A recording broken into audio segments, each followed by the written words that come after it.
رسول اللہ میں قربان یا رسول اللہ یا رسول اللہ یا رسول اللہ میں قربان یا رسول اللہ یا رسول اللہ۔ کہ مسلم بچیوں میں جو رجحان بڑھ رہا ہے ارتداد کا، اور یہ بہت خطرناک چیز ہے، آگے چل کے بہت بدترین شکل اختیار کر لے گی۔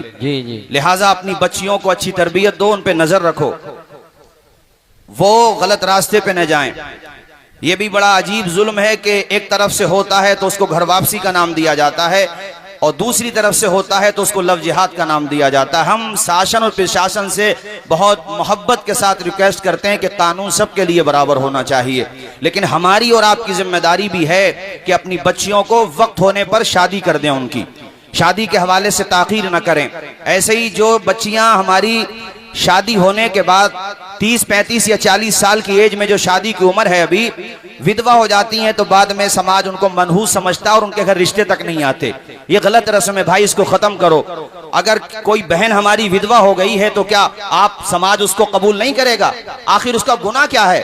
وہ بہن ودوا ہو جاتی ہے، اب آپ اس کو نہیں ایکسپٹ کرو گے، اپنے رشتے نہیں بھیجو گے، خدا نہ خواستہ اگر وہ غلط راستے پہ جاتی ہے تو اس کا ذمہ دار یہ سماج بھی ہوگا۔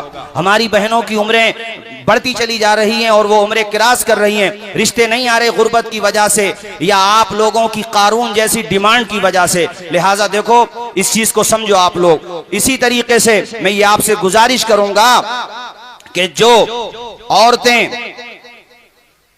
زیادہ تعداد ہونے کی صورت میں تعدد ازواج کا بھی اسلام نے کانسیپٹ دیا ہے، وہ بھی اسی لیے ہے تاکہ ہمارا معاشرہ برائیوں سے پاک ہو، لہٰذا اس جانب بھی توجہ دی جائے۔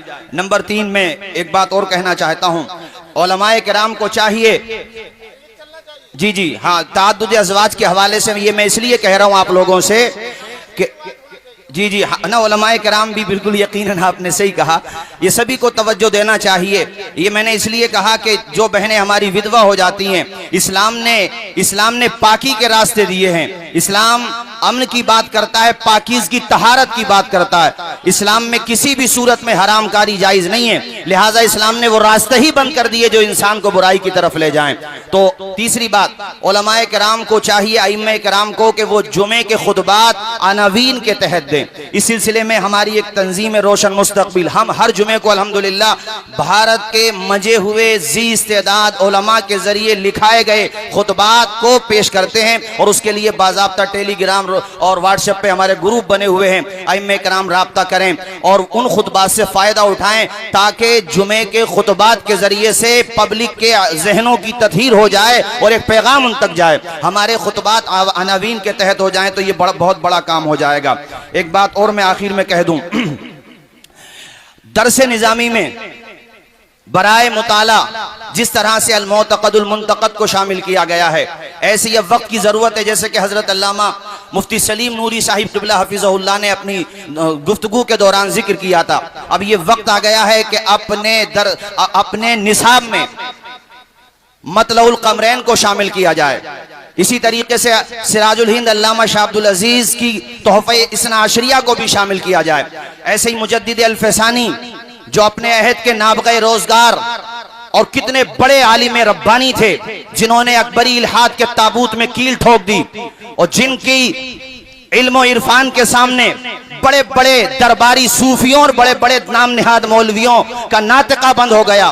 مجدد الفسانی نے اپنے عہد میں رد روافظ کے نام سے ایک زبردست شاہکار پیش کیا تھا، اس کو بھی داخل نصاب کیا جانا چاہیے، ان کے مکتوبات کو بھی داخل نصاب کیا جائے، چونکہ ہمارے طلباء کے اندر عصر حاضر کے جو چیلنجز ہیں ان کے حوالے سے بھی بیداری آنا چاہیے تاکہ وہ امت مسلمہ کی بہترین رہنمائی کر سکیں۔ آخر میں ایک چیز میں پرشاسن سے بڑی محبت کے ساتھ as a citizen of country, آپ ہمارے برادران ہیں، مجھے یاد ہے جب ہم تاج الشریعہ نور اللہ مرقدہ کے جنازے میں آئے تھے تو ہمارے برادران بریلی جو ہندو بھائی ہیں وہ اپنے مکانوں کی چھتوں سے میں قربان یا رسول اللہ یا رسول اللہ یا رسول اللہ میں قربان یا رسول اللہ یا رسول اللہ۔